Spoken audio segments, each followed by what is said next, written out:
What's this? Anti-racism resources. Statement on State of Minnesota versus Derek Michael Chauvin. The work to dismantle systemic racism in our country is an enormous challenge.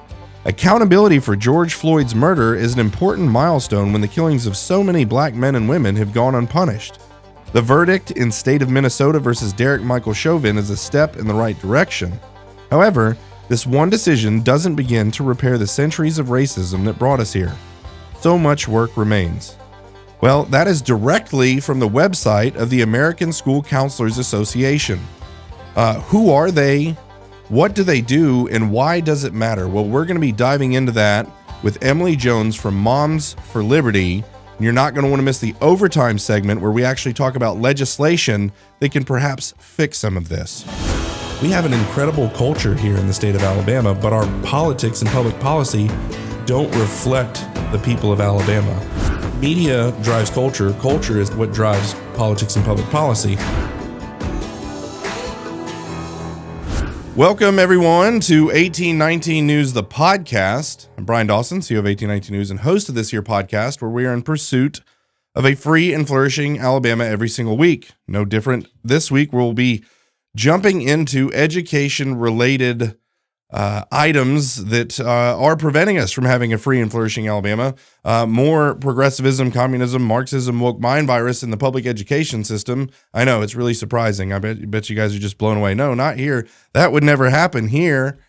And again, the section on the website we need to make that is, when that will never happen here, happens here again.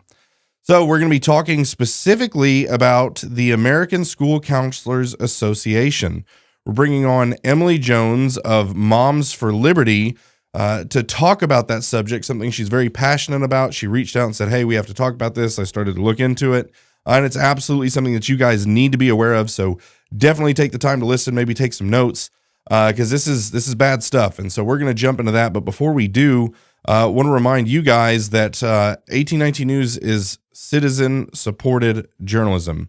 That means that it is journalism for the people, paid for by the people. And so you're the people if you're listening to this. And so we need you guys to support us financially so that we can keep the lights on and we can continue to shine a light and dive into and dig up and into corruption and all of these different things. We need your guys' help to do that. So please go to 1819news.com.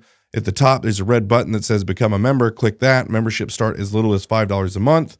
With that, you get access to behind-the-scenes content, overtime segments on the podcast. You get cool merch. We have the greatest hats, and we've got some new T-shirts and stuff like that coming as well. So that's all part of it. But more than the cool merch, and more than the access to the behind-the-scenes, you get to be the citizen in citizen-supported news, and that's what we need from you guys. So please do that.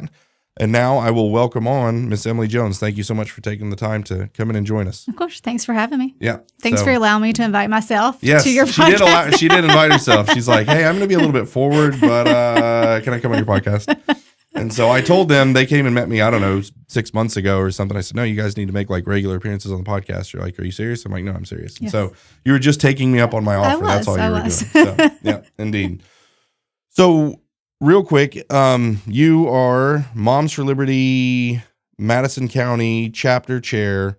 I probably did that in the wrong order. Chapter chair for Madison County Moms for Liberty. Either way. Same. Yeah, all the same. Makes no difference. And so you've come on before. You were here with Rebecca Watson, who's now a Twitter star. Yes, she is. She went and to the city council meeting and let them have it and got like 2.1 million views on her Twitter thing. That was amazing. But you guys came and you talked Title IX. We talked a little about libraries and stuff like that, and really just highlighting what Moms for Liberty has been up to and doing. We want to introduce Moms for Liberty to our audience. We think you guys are doing great work. You along with just amazing organizations in our state that are just out there on the front lines fighting, specifically for our children, for our families, these type of things. And so wanted to bring you on to talk about that. Now we're going to be talking about I keep wanting to say the Alabama, though there is an Alabama chapter, the American School Counselors Association, another great association doing wonderful things for our families. Another 4-letter word in our schools. Yes. There it is. So let's talk about first of all, how did this come into your purview? Yeah. So I have 10-year-old now. He had a birthday since we were last here. Yeah.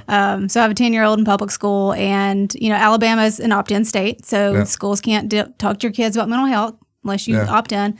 Well, my school claims that you don't have to opt in, that they can just make your kids go to group counseling because it's a state standard. So my son has been around these classes, and of course I did the natural thing that people that run in our circles do. I questioned why, and what are you putting in front of my child? So it really stemmed from this one little class that my son went to last year, and I questioned who's teaching this? What is this, the content? And through that discovered this ASCA organization that is far worse than we ever imagined the NEA or the AEA ever being, and it's in every school in our state.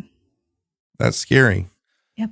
So to me, the NEA, that is kind of like peak problems with our country, is the NEA, National Education Association, communist Marxist organization that wants to steal your children and do God knows what to them, is how I introduce them. And you're saying that this organization is even farther left and crazier than that. They are further left, and they are, what makes them more dangerous than the NEA is, one, they're in all 50 states. And I will speak specifically for the state of Alabama. They're in every public school in our state. The policies of the national organization define the policies at the state, define the policies at the district, define the policies at each individual school. So where the NEA is bad may or may not be directly impacting your kid's school. Sure. Yeah. The ASA is. Yeah. No, and their whole thing, when you think about progressive organizations, progressive groups, whatever, they come up against something that they're like, okay, we can't just take this thing over. Oh, I don't know, starting with America, and they figured out how to subvert America. And then you get into the kind of inner workings of their subversion of Western civilization in America, and they go to different institutions, culture shaping institutions within Western civilization, specifically the United States of America. They started at Ivy League schools, and they began to subvert them. Then it's gone down to just normal universities and now public education, seminaries, media. Seminaries. I mean, everything. It's everywhere. And they use these tactics to subvert and then to get into these organizations. And I think what's worse about, specifically, you start talking about, a 10-year-old son, you're talking about 4th, 5th grade. I tell people that they say, oh, my kid's everybody has different situations with their families, but I know people who could take their children out of the public education system and don't. They say their children are missionaries. I said, no, your children are the mission field to Marxists, right? And they are intentionally capturing our public schools, subverting them, and then evangelizing our children in this darkness. Yeah. There is no such thing as a safe public school. And I say that with my child being in a public school. Yeah. As soon as the Choice Act is fully implemented and we're eligible, we're taking advantage of that bad boy. Yeah. There's not a safe school. I have family that teaches in the public school system, and we butt heads all the time on this. Yeah. There is not a safe one out there. Well, and I can just give you some examples off the top of my head that we've been able to expose. Specifically, Auburn is supposed to be one of the greatest school systems in the state of Alabama. I always tell people it's a good school. It's a good school. That wouldn't happen at the good school. Well, I'm sure you saw this recently. There was the Drake Middle School teacher who was basically using his social media and created a podcast to reach his students. He's an out there flamboyant homosexual guy that's just, totally in your face about his lifestyle, but wouldn't talk about it in the classroom. And to get around the rules about talking about it in the classroom, he used his Instagram and created a podcast where he then, put that in front of these children. Now they're with their phones on that social media feed, listening to that podcast where he was encouraging them to transition their gender. And, and the Instagram thing, I think he was getting a lap dance from a gay guy in a thong or something. Just my gosh. Crazy, crazy stuff. And so that story published at 2 p.m. and he resigned at 4 p.m. And, he resigned, sure. But what really infuriated me was the next day, Craig, is the one who broke that story, got a call from a parent in the Auburn City school system. And they said, thank you for reporting that story. We're glad, that the teacher's gone. But we took that same information that was in your guys' story.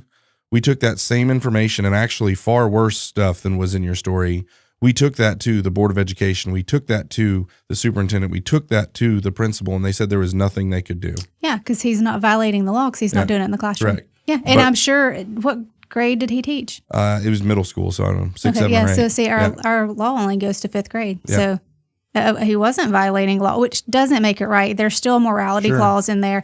And this whole thing with ASCA and this group counseling that kids have to go to, they'll tell you the state standard is character development. Yeah. So it's character development rolled in with SEL and all this stuff, which is what makes it dangerous. But the character development piece of it, okay, if we're having to force kids into that, why are we then allowing teachers to do that? Yeah. That's not good character. That's not good morals.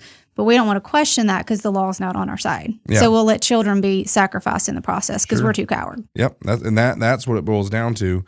But as the pecking order goes, the education apparatus in our state is more scared of perverts than parents. Yep. But they're more scared of 1819 News than the perverts. Yeah. And really, they're more scared of being exposed. Yeah. And when all of a sudden everyone in the state is looking at Auburn like, what are you doing, rather than just a few parents, right? Then all of a sudden he's forced to resign. Yeah. So crazy time to be alive, crazy time to be involved in the public education system. So specifically talk about the American School Counselors Association. Who are they and what do they do? So ASCA, they're the national framework, or they're the national level of an organization, and they certify, they train school counselors across the country. I will say a lot of Alabama counselors are ASCA certified. This past year, the Department of Education recognized like the Counselor of the Year ASCA certified. So they push it very heavily. But they're a national organization. And then like so many things we're accustomed to, NEA, AEA, the ALA, the ALLA, all the things. You've got the national, and then it breaks down to the state level. Yeah. So you then have the Alabama School Counseling Association. And when you start digging through the Alabama Association, literally their mission, or it's their objective, one of the two, honest to God, says, we mirror the mission of the ASCA. Yeah. So there's no division between the state and the national. They are all the same. I had a person out of Baldwin County tell me this week, I talked to my school and they've assured me they've disassociated with the ASCA. They only follow the Alabama School Counseling Guidebook now. And it's I said, identical to the ASCA. The one that says it mirrors the ASCA. Got it. Yeah. There's no disassociation. Yeah. But that these people have no clue. Yeah. So you've got the ASCA, you've got the Alabama one, and then the Alabama one it's a 90-page document. It's on the website. Everybody can go find it. And it goes through all these, they call it a standard. It's really not. It's brainwashing. It's reprogramming. Yeah. Behaviors and mindsets is what it's called. Yeah. And it's all these things that they teach in K through 12 guidance counseling classes, because it's not school counselors like when we grew up and it was getting us ready for college or what comes next. This is a school counselor focused on your social and emotional health, making sure we treat the whole child, the whole student. My favorite term. The whole child. Yes. So on the social emotional learning thing, I had James Lindsay come on my podcast, and he really, brought a whole new way of seeing that.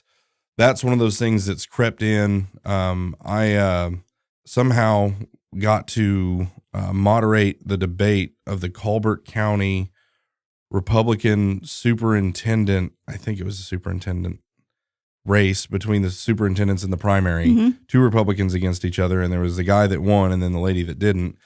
And man, like he's a superintendent of a public school, kind of a good old boy, whatever, but definitely on the right, like literally on the right, like on the right and on the right side of things. And then this lady, and I was asking questions, and she like everything. She was like, and then socially and emotionally, and then emotionally and socially, and then social. I'm like, ma'am, do you know what social emotional learning is? And she goes, yes. I'm like, you realize that's basically like a vehicle in order to take Marxism into the public education system. Well, no, there's good uses for it and everything else. And I'm like, I can't believe she's saying this in the debate. And so, the one question where I was able to really highlight where that type of thinking and her training, and wouldn't be surprised if she's ASCA certified, right? Based off the way she's talking. We talked about like, gender dysphoria and all that kind of stuff. Mm-hmm. And the question basically came up, the right to report certain things or the responsibility to report certain things to parents. And she said, in most cases I would agree with that, but sometimes, parents don't need to know, or sometimes, the student's rights to privacy supersede the parent's right to know. That's what she said. Yeah. I said, could you give me an example of when that would be the case? Yeah. And her eyes went this big, and she's like, I can't believe I just said that. But that starts awesome. I watched what that type of training does, and I heard it out of her own mouth, and then I saw her realize that she just said the thing out loud, and basically probably lost the race when she said that. Right. I hope so. Yeah. Well, she did lose, and so there's that. She But deserved like when she said that, she realized, she's like, I can't believe I just said that out loud, you know. But that's what's always going through their heads is they think they know better than these stupid hillbilly parents. Yeah. Yeah. They know better for our trained. children. They've been trained. Exactly. Yeah. They're certified. Yeah, they're certified. So yes, sorry to interrupt. So the ASCA, they do training. Obviously, like all professional organizations, you get the certification, you got to have the CPEs, blah, blah, blah, right? Like we all go through that. So the ASCA did a Title IX, I'll think of the words in a minute. They did a Title IX training the other day. And of course, Title IX is very, very close to what we're doing with Moms for Liberty. So I spent 2 hours listening to their training and then going back and doing a transcript of the entire thing. And that's exactly what the focus was, is here's the current Title IX rewrite. There's a lot of states, and I will use their terms, that unfortunately have these forced outing laws that really are very impactful to kids, students. Yeah. So they're acknowledging states like Alabama that have, the VCAP and all these other laws. They're unfortunate. They're forced outings.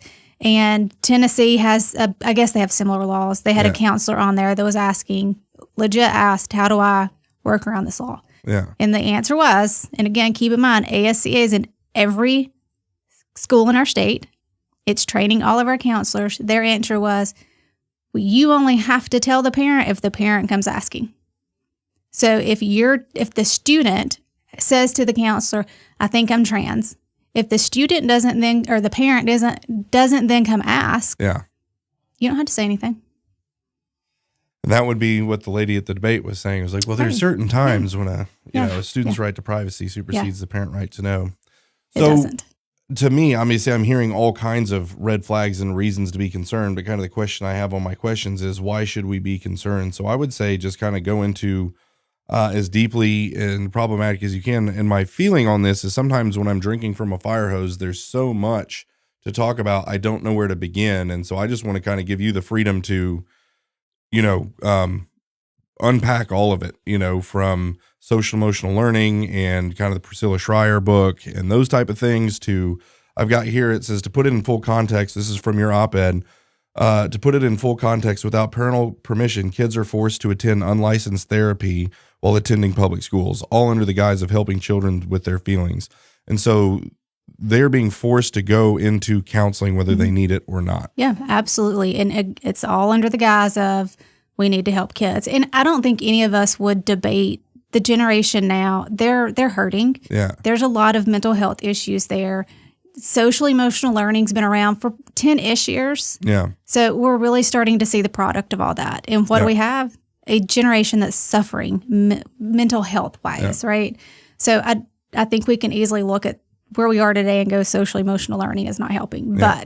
But social emotional learning is that. It fixates on the emotions of kids. So last year, my son went to this group counseling class, and it's one of the very few I've ever been able to get documents on because they refuse to share the information. Yeah. Despite the fact that we now have the Parents' Right to Know Act, they will not publish this curriculum, which should be very concerning to parents. Yeah. But last year, they did a little activity called Feelings Bingo. And it's exactly what you expect. It's a bingo sheet, and it's like nature, exercise, whatever. And the teacher would call out, when I'm stressed, I like to go sit in nature. So I have no idea what the teacher asked because I'm not allowed to see the teacher notes. I just get a version of the kid's bingo card. Yeah. But that's what the entire class was about. Our feelings and what we do to manage those feelings. So it may have been a simple question of, I like to go out in nature when I'm stressed. It could be when my mom tells me I can't be trans, I go out in nature to escape her. I have no clue. Yeah. But this is the stuff we're dealing with the SEL. It's focusing constantly on emotions. And Abigail's book is amazing if anyone's not read it, because it talks about how you teach kids to constantly think of their emotions. Yeah. And we're just naturally not overly happy people. I mean, some of us are happier than others, but throughout the day, we don't just sit around smiling like, oh, everything's great. Our mind goes to a lot of different things. Yeah. So when you're forcing kids to constantly think, how do I feel? How do I feel? How do I feel? And if the answer's not always happy, they start internalizing that. Yeah. Well, why am I not happy? What's wrong? Did so-and-so hurt my feelings? Am I not good at this? Yeah. And they just start beating themselves up. And then they just get to a point of, well, I'm completely unhappy. I'm miserable. Life's not worth living. And then you go down this road of anxiety, depression, and suicidal tendencies because we're constantly making kids focus on how they feel. Yeah. It's sick. It is. And specifically young boys are not emotional creatures anyway. Right. And so in your efforts to feminize a young man, one of the things you can do is to get him to focus on his emotions. Men are built to push through emotions so that they can do the task at hand that needs to be done, no matter how they feel. Yep. And they're undermining, I think, that process in their efforts to do this. Yeah, 100%. I mean, and it's, of course, my child, God bless him, like he has me as a mother. So we don't deal with emotions. We block that out. And, you know, I'm the parent that like covers the camera on his computer from school. Cause I'm like, no, they're not doing any of that. We're not getting the whole eye reading. They're not getting pictures in our home, none of that. So I try to squash as much of it as I can. But I mean, he's at school 8 hours a day. Yeah. It's still coming up. Yeah. And it's he had a science class or a science worksheet last year talking about weather. We live in Alabama. We deal with tornadoes. Like it's a part of everyday conversation. And you do learn it at a young age. And it's good. Like they need to know it. One of the questions on his little worksheet was, how do you feel when there's bad weather outside? Why does that matter? We're supposed to be learning about wind currents and types of clouds and all that. Emotions have nothing to do with this. Yeah. But SEL is in every single thing they do. Everything. And the most alarming thing to me is that it's in every single school, right? Yeah. And that's kind of what I hear with the National Education Association. Sure, they're bad. Their state level affiliate here is the Alabama Education Association. They are what they are. They're a teachers union. Okay. But this is in every school. This is, without fail. Yeah. And teachers don't recognize. I mean, when I met with my son's counselor and principal last year and walked through these are the concerns that I have, because one of the worksheets that another school did was my trusted adults. And they had to go through and list out the person they would turn to in certain situations. So, I, of course, look at that and say, well, you're trying to separate parent from child. Like the only appropriate answer for a 9-year-old is my mom and dad. Yeah. Period. Yeah. And the teacher's eyes got huge when I said, it feels like you're trying to separate me and my son. And she's like, I would never do that. And I do believe her. I don't think she's that person. She's a single mom, so she gets it. But they still don't recognize what they're doing. And that's where, again, I think this is so dangerous. They don't recognize it in their curriculum. They do not realize the damage because they've been trained. Yeah. This is what you need to do to make kids better. Yeah. And they wholeheartedly believe that. They have no idea the damage they are doing. And it's like, what's going on with doctors. You have above them the curriculum that the doctors are being trained with in med school that is being, created by Pfizer. Yeah. And so the doctors think they're doing good when really, and so it's crazy. And then we're the ones that are accused of systematic this or systematic that. And then we look at the systems like, I don't know about that. Yeah. If you're running a ministry or you own a business, my guess is that you've been thinking about starting a podcast for a while now, but for various reasons, it hasn't happened yet. Send me an email. I need to personally connect you with Yonder Child Media. They built this studio in 2 days and tackle all of the production. I just come in, start talking, and leave. It's that easy. They do everything else. Whether you want to record at your business or a home office like they just built for me, you come in, start talking, and Yonder Child will do everything else. Send me an email. That's going to be Bryan, Brian.Dawson, DAWSON at 1819news.com, and I'd be happy to personally connect you. So some of the American School Counselors Association's goals, just kind of looking at some of these notes you sent over, it says using data to identify student needs, including gaps in achievement, attainment information, attendance, discipline, resource opportunity, and well-being, addressing equity issues to create equitable opportunities, advocating and collaborating to create systemic change for all students, community of inclusion and belonging. And so again, this is in every single school. This isn't happening at my school. The teachers are Christians.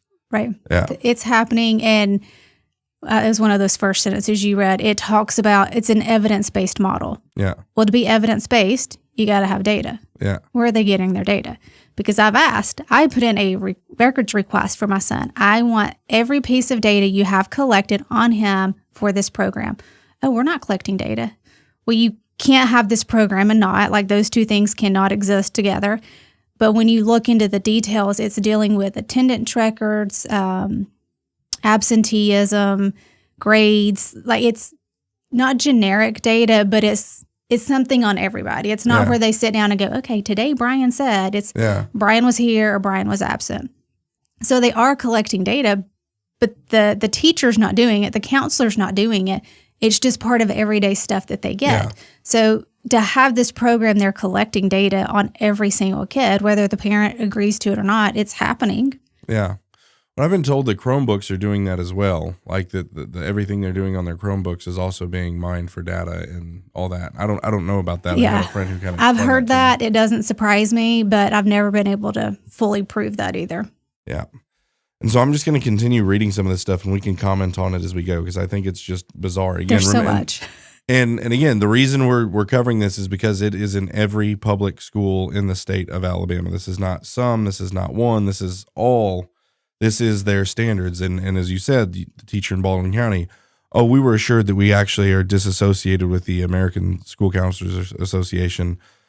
We only stick to the Alabama, which is the AL, SCA, which is identical to the American. So they do these things where, oh no, we've disassociated. Oh no, it's different. Oh no, we're not that. And it's like, no, but it's identical. Yep. And so we'll keep going through it on some of the DEI stuff. It says racism remains a part of society in the United States and exists throughout all of our institutions. Unfortunately, the education system as a subset of society has contributed to the continuation of inequities. The U.S. education system contributes to maintaining systems of oppression through racist policies, practice, and guidelines that negatively affect all students, but especially students from racially diverse backgrounds, including Black and Indigenous students who historically have been distinctly affected by white supremacy in the United States, here in Alabama. I kind of laugh as you read it, though, because it's so insane. The School Counseling Association that would not exist without having public schools is blaming schools for the problems that we have in the world that they now have to fix. Yeah. It's just insane. I mean, we passed, so you mentioned the DEI. So we passed the DEI bill this past year. Great, wonderful. What are we doing about it? We've still got institutions that are pushing everything that we just prohibited in our state. Correct. And again, no one knows. Yeah. And I always tell people this, and it's, again, I'm glad we got the bill passed or whatever that prevents DEI. I think it's a step in the right direction. But no matter what you do, the people that are in there doing that are just going to name it something else. Like, well, instead of diversity, equity, inclusion, we're actually doing equity, diversity, and inclusion now, which is completely different. Yeah. And then there'll always be some way that they get around it. And it's like, I watch people who've been jumping up and down about Eagle Forum's big thing that's in the schools. What is their thing they've been on forever? I can't think of it. Oh, it's the club. Yeah. The Christian Club, Good News Club. No, it's I don't know. Common Core. Oh, Common Core. Common Core. Okay. Yes. And they're like, man, it's like the problem is it's whack-a-mole. Like, and again, the legislature needs to do something about it, but there's only so much the legislature can do. It's like once the toothpaste is out of the tube and it's in your system, there's no putting it back in, and we can whack-a-mole all we want. Well, you can't say this in class. Okay, well then I'll say this, and it's the same thing. Right. Here's the 10 words I'm not allowed to say. Okay, we created 10 new words that mean those same words. Yeah. And it's this playing of whack-a-mole, and so I mean, I do think our legislators done some good things, and I it's not often that I thank them, but they've done some good things, and I do thank them when they do the things I like. Yeah. But we shouldn't have to have the legislator doing. We have an Alabama Board of Education that we elect every 4 years on a rotation. Why the crap are they not fixing it? Yeah. This policy that requires this in our schools signed in 2003. Yeah. 20 years ago. We're still following it. We can't figure out how to update a policy to remove the ASCA. Yeah. This is just, we don't have to have the legislative actions. Yeah. We will, because no one's going to fix it, but we shouldn't have to go that route. Yeah, and it's already so in everything that the teachers are doing, even with a disassociation, you're still going to run into it. Yep. But I'll keep reading some of this stuff. Students who are members of marginalized populations within the United States have historically encountered barriers to equitable education. Multiple inequities exist throughout the education systems between white students and students of color. More often, black students are identified as having a learning disability.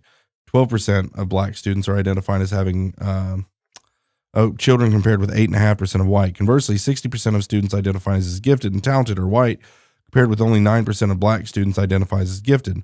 Similar discrepancies exist within school discipline and black students experiencing harsher punishments than white students. And again, imagine if your child is white in the public education system and this is the culture that's being basically just by your child being white and sitting in the classroom, they are now an offender. Yeah, absolutely. I can't remember if I sent it to you. They have a whole thing on anti-racism resources, and it's about the George Floyd verdict. And is it Michael Chauvin, however he says his last name, talks about, they celebrate the guilty verdict of the guy and say, this is great, but we've got a whole lot more we need to do. Yeah, I'll read it. It's right here. Okay, there you go. So, and I think before jumping into that, so we got anti-racism resources right here and Ibram X. Kendi's and all that kind of stuff. Yeah. The fact that Ibram X. Kendi is involved in training school counselors and then is crazy. But you look at something and it's like, it could never enter the realm of possibility that black students get in more trouble because they don't have the same discipline in their homes on average or whatever. So I had a friend that was a teacher at Robert E. Lee back when it was called Robert E. Lee, but it's not called Robert E. Lee anymore, and all the murders just stopped. Yeah, I'm sure that's what happened. Just kidding. Anyway, and so she was there, and I think she was a Spanish teacher there, and she felt like it was her mission field to like go to the school, and she would see the stabbings and the fights and everything, and she's just like, okay, God, is this where I'm supposed to be? And she made some great relationships with these kids, and she's doing the best she possibly can. And one day she's looking out the window and someone walks up and shoots a kid, so another kid shoots another kid right in front of her. Gosh. And I think the kid that got shot was one of her students that she was close with. And she was just like, I can't do it anymore. Yeah. But again, did the public schools create that because of how racist they are? Or is that just the environment, right? And so crazy. Yeah, but we don't want to look at any of that because that goes against everything that we're trying to push. Correct. Our anti-racism resources. Yes. So it says reading lists recommendations for both adults and kids about being anti-racist. There is even a link to Ibram X. Kendi's How to Be an Anti-Racist. So the statement on State of Minnesota versus Derek Michael Chauvin, the work to dismantle systemic racism in our country is an enormous challenge. Accountability for George Floyd's murder is an important milestone when the killings of so many black men and women have gone unpunished. The verdict in State of Minnesota versus Derek Michael Chauvin is a step in the right direction. However, this one decision doesn't begin to repair the centuries of racism that brought us here. So much work remains. Yeah, and I can't even find it because I've been looking at all this stuff for a year now. In several places, it talks about the role of the counselor is to be the social justice warrior. Those are the exact words. You are to be a social justice warrior. And this is what they're pushing. This is what they're referencing. And so how does it work? So again, I had a son, my oldest son, who was in public school for all of 3 years, and we said, okay, we're not doing that anymore. How does that work? So I have no idea if this was part of what we were doing back then. That was a number of years ago. What is an average child's interaction with a certified ASCA? Yeah, I think that's right. ASCA counselor. How often do they see them? What is the interaction? Does the counselor come in and talk to the students on a regular basis? Do they have one-on-ones? Like, what does that look like? So it depends. From school system to school system, it's very different. So in my son's school system, and I'm speaking specifically to elementary age because, once they get 14, all parents' hands are off, right? At his school, it's every other week. They go to the school counselor's classroom because she now has a classroom. And it's this cute, cozy space, and we play meditation music, and we have this. Now, if it weren't evil things going on in this classroom, it would be the coolest place ever. Yeah. But it's got this little tent thing that hangs from the ceiling. So if you need alone time because you're just really stressed, you can just go in there. And that's the place you go that people know to leave you alone. And I'm like, well, what if a very demented child goes in there with you and it's the quiet space and horrible things are happening and no one knows? Yeah. But no, we don't want to have those conversations. But they go in there every 2 weeks. They do these, again, mysterious lessons that I can't know about because, the curriculum's under copyright. We can't share that. Yeah. But they go in there, they have these conversations, and it's just the safe space. The other fun thing is if kids are really stressed during class and they need to just have a break, they then go to the counselor. They just raise their hand and they go to the counselor's class. Or if they're disruptive, because these are great habits we're teaching kids.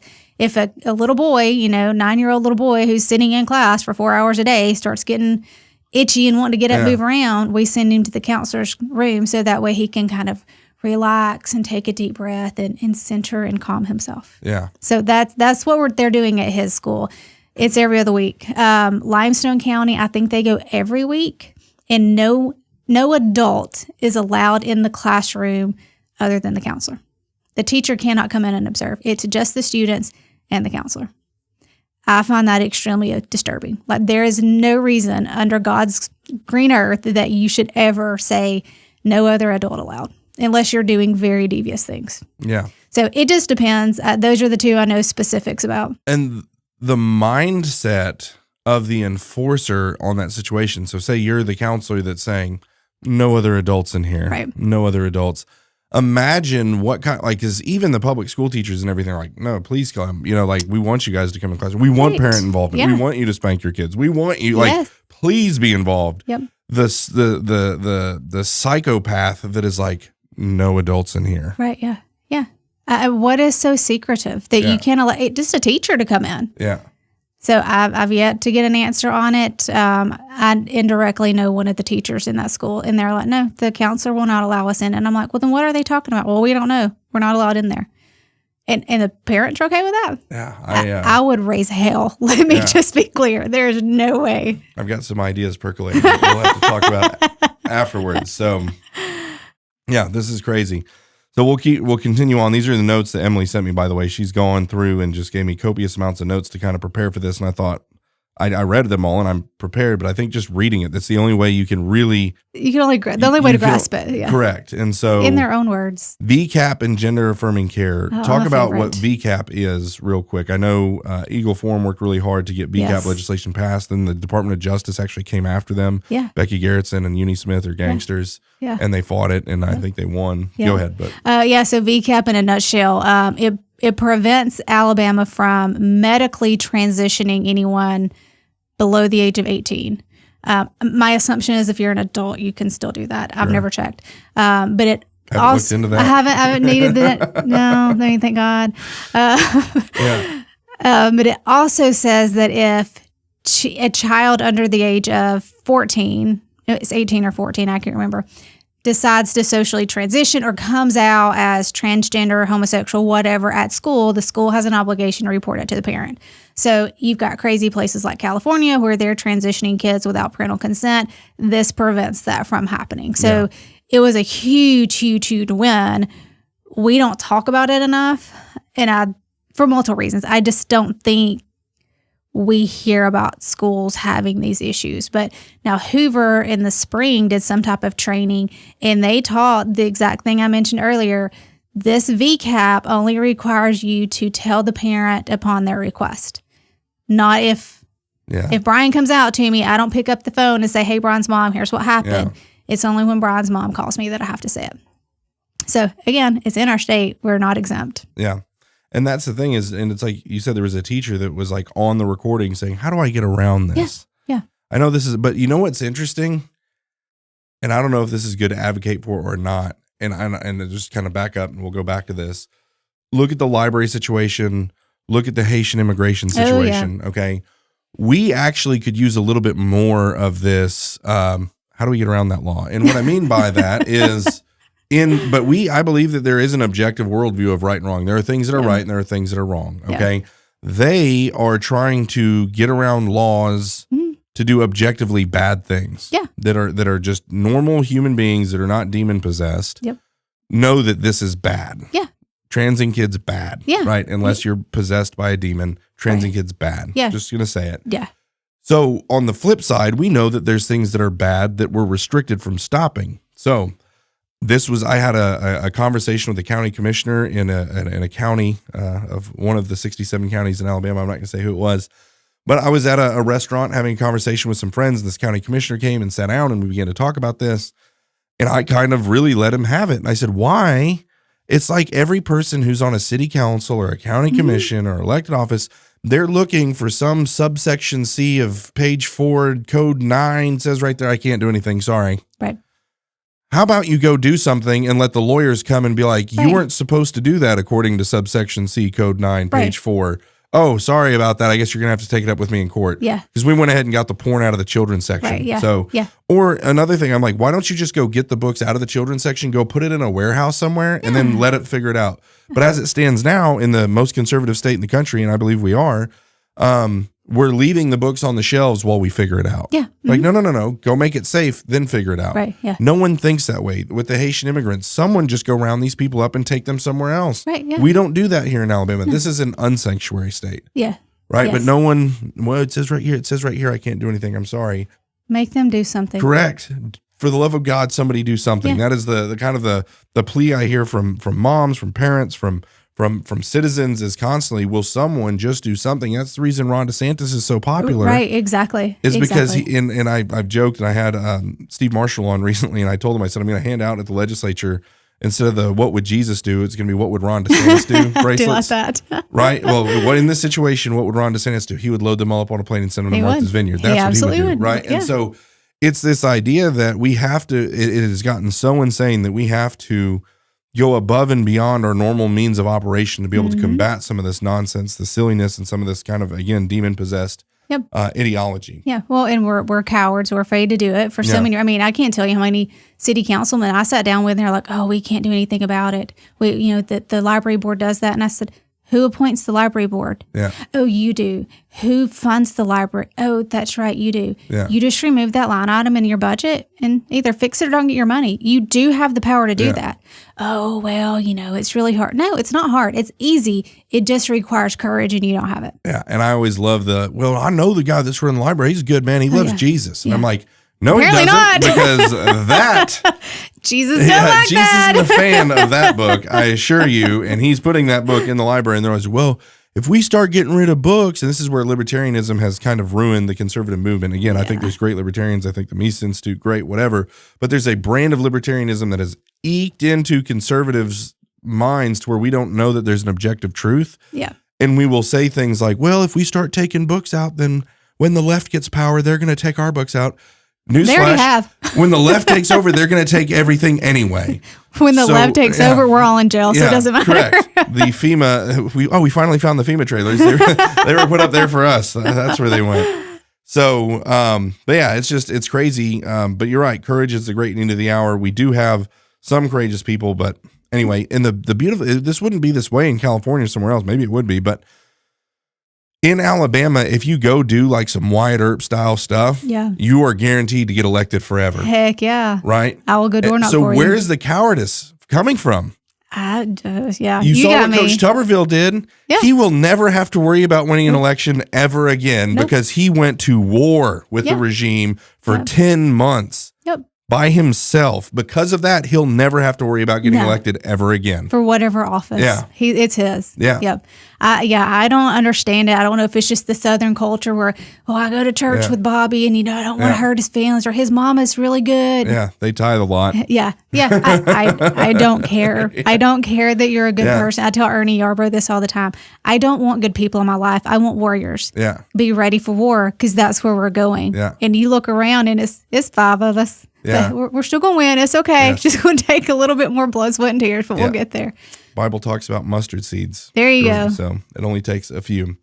All right, let's keep going. So under the VCAP, the school counselor and LGBTQ plus youth, so this is in their kind of supporting doc, school counselors provide support to LGBTQ plus students to promote academic achievement and social emotional development. School counselors are committed to the affirmation of all youth, regardless of sexual orientation, gender identity, and gender expression, and work to create safe and affirming schools. Oh, affirmation, my favorite word. Yeah, that's what kids need right now. Let's affirm a 12-year-old little girl who wants to say she's a boy and cut off her breasts. Nothing says love like mutilating your body. I mean, these people are sick. Yes, again, I mean, it just goes against everything in the VCAP. So here's the question that I have been trying to figure out, and I have homework to do. So how ASCA approaches this whole LGBT nonsense, it supports social transitioning without parental consent. Yeah. Where I think we're in this very gray area in our state. Age of medical consent is 14. Yeah. So at 14, can a child socially transition without the parental consent? I don't know. I'm trying to get to the bottom of it. I posed that question to Susan DeBose the other day, and she reads it as they can, but I don't know entirely. But if that's the case, holy crap, 14-year-olds can socially transition parents. And what's the difference between socially and physically transitioning? Socially would just be, and this is what's happening in a lot of these crazy states, the kids going to school and saying, oh, I feel really uncomfortable in my body. Like, I really think that I'm the opposite sex, gender. Whatever. Gender, yeah, like whatever. Potato. Right. I think I'm a boy. Yeah. And then they start going by he, him pronouns. Starts going by the name Aaron versus Emily, whatever. It's all the social construct amongst teachers, amongst friends. And then at some point they branch out and start telling parents. But initially it's just your inner circle that knows about it. And then that eventually leads into the medical piece of it, which Abigail Schreiber's other book, Irreversible Damage, starts talking about. And again, both of her books are fantastic, but she talks about parents that allowed their children to socially transition just because they'll grow out of it. Like, let's not deal with all the fights. Like, okay, we're just going to allow this. And bad parenting. Yeah, it is. Yeah, just knock them upside the head. Yeah. Don't leave a mark. Yeah. My mom was retired from DHR. Don't leave a mark. Yeah.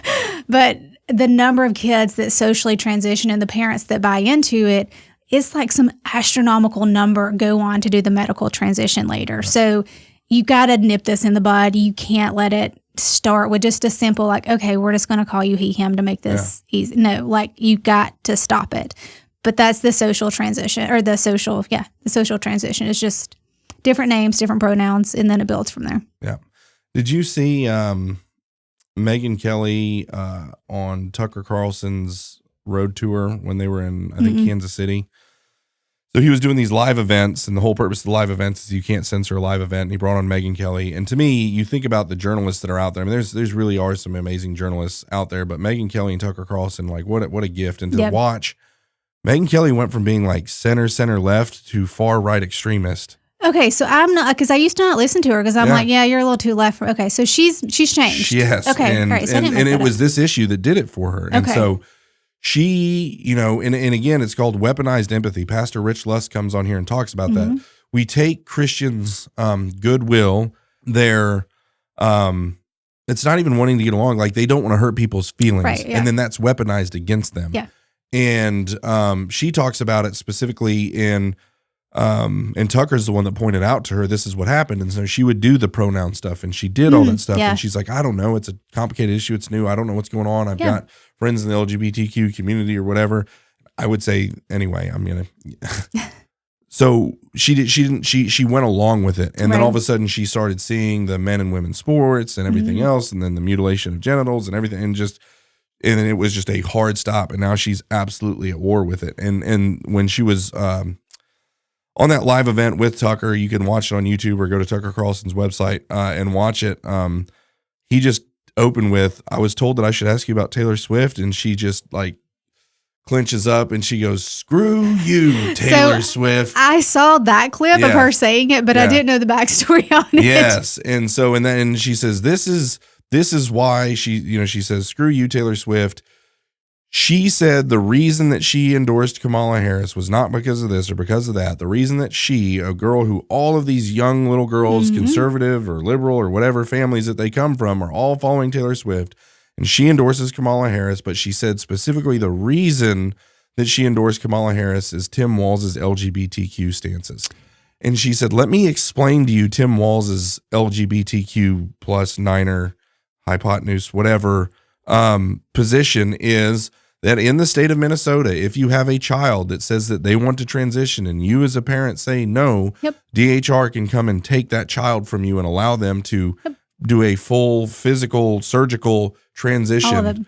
And if you say no, your children will be taken from you. And she said, and that's what Taylor Swift is supporting. So screw you, Taylor Swift. And I was just like, dang. Yeah. Coming to a state near you if we don't win this election. And if we don't start to take this stuff seriously, because I know that's a lot of older people are like, oh, this is just silly. And it's like, no. It's happening. It's happening. It's happening. We have to open our eyes and pay attention. Yeah, and that's one of the things I think where Alabama could really step up. Again, I like to complain about our legislator a lot.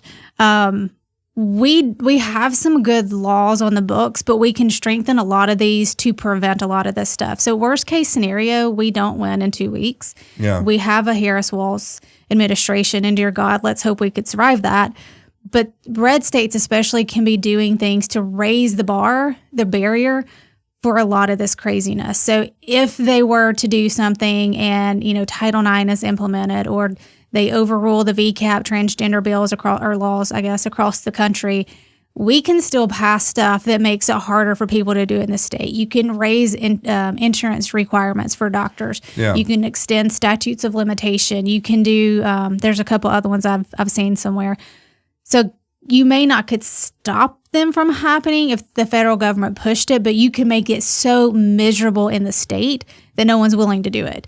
And that's still a win if we're able to discourage a lot of them from happening here. Yeah, man. Yeah, and again, we need to use the fact that we are a red state. And again, the problem that we have in being a red state is that in this Republican supermajority, all the positions of power have been hijacked by people who are basically Democrats. Yes, 100%. From our governor to our Speaker of the House. The Senate Pro Tem's okay, but he's not, I wouldn't say he's a Democrat, but he's certainly not a warrior. Yeah. And so the people who have the ability to make these decisions and really push their, whether it's the governor, whether it's the House, whether it's the Senate, I feel like there's change coming. I can feel it in the wind. I feel like there really is. I'm very optimistic. I know that's something Ernie and I have in common. We're very optimistic, and we're bullish on really good change. And this is one here. I had a friend of mine in the company that did some data research on this for Ed Choice. It said basically it's this homeschooling graph. It says in 2022-2023 school year, it was at 2.6% of the state school population was homeschooled. In the 2023-2024, this is Alabama school year, it jumped to 5.5%. Oh, wow. So I'm going to go ahead and take credit is for 1819 is taking credit for that full jump. It was completely us, 100%. Yes, 100%. Listen to that. It was us. No, but it's just the overall, but in every other state, there was no jump like this. It was Alabama is the one that saw this jump. Okay. And so the person who sent me this is doing all 50 states and working on school choice and stuff all over. Awesome. Said, hey, I thought you'd like to see this Alabama stuff. And that has been one of our things. And again, we know there's people who are in positions who can't pull their kids out right now. Right. But I believe everyone needs to be looking for that opportunity to do it. And the school choice is going to be advantageous, I believe, when that happens. But I know with us, when we did it, we were poor. Like we were like super poor, like probably would qualify for school choice poor, like this year's school choice. Poor, and my wife made more money than me, and she's like, I think I want to come home. I don't like our kids being in daycare, Brennan being in public school.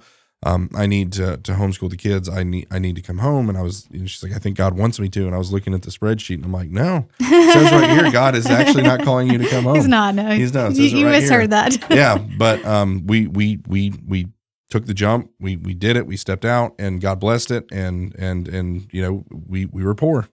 And there's a lot of people who are in a position that can do it and don't do it. Yep. And I know there's people like you who wish you were in the position to be able to do it. Yep. And so either way. One day. Yeah. It'll happen. It's coming.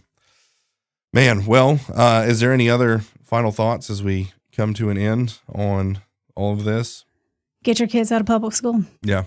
Homeschool or private school, doesn't matter where it is, get them out. And even if it's private school, you still have work to do. Yeah. Do not trust the people that are teaching your children. Yep. Question everything. Yep. Doesn't mean you dislike them. Just means you care that much about your kids. Yeah, 100%. That's it. And that is, that's the reason I brought up that data is like, man, if there's one thing we can do is just encouraging encouraging parents to take complete and total responsibility for their children's education. Yeah. And for someone who can't get out of public school, that means doing what you're doing and being relentlessly focused on exactly what's going on and asking a ton of questions. Yep. And for someone else, that may be pulling their kids out and homeschooling.